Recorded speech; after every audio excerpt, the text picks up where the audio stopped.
issues, for example, like small children and explain to small children about death, issues of identity in adolescence, young adulthood, wrestling with religious life, with relationships, with gender identity, with all the basics. And of course, you know, the meaning of work, family relationships, aging, all that kind of stuff. So we talk about this in pastoral counseling across the life cycle. So that's the classroom stuff, basic readings, bringing in vignettes, and the kind of what can go on in the class. But the class is limited.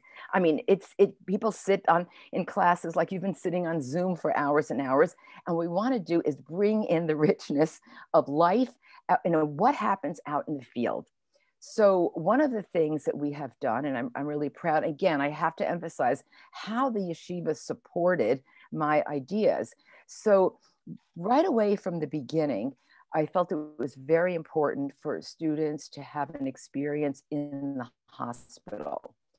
And I'm very proud that our very own Mike Schultz is up there in Rambam and is doing pastoral counseling up there in the hospital. But it is really important for all rabbis and people in spiritual work to be in that kind of acute medical setting where you're not in the classroom, where the patient's in the bed or the parents of the patient are next to the bed, or the doctors are fighting with the family outside the doors of the ICU about end of life care. And they say, okay, well, what does the rabbi say? What does the family rabbi say?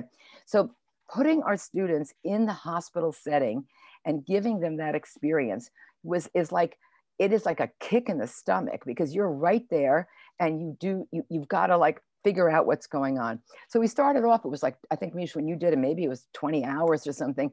We're now up to every student at Xovevei and Maharat goes for a full summer. That's 40 hours for 10 weeks, 400 hours for what's considered a unit of clinical pastoral education.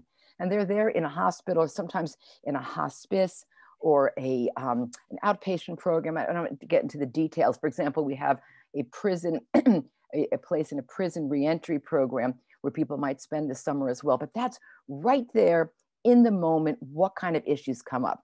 We also try to give our students internships. So they will be, let's say, somebody who's interested in chinuch might spend time in a school, a lower school, a high school, whatever. Or somebody might spend time in a different kind of setting, you know, spending like various Shabbatot in a kihila someplace in the United States and get to know the congregation. And in addition to leading davening and giving drashot,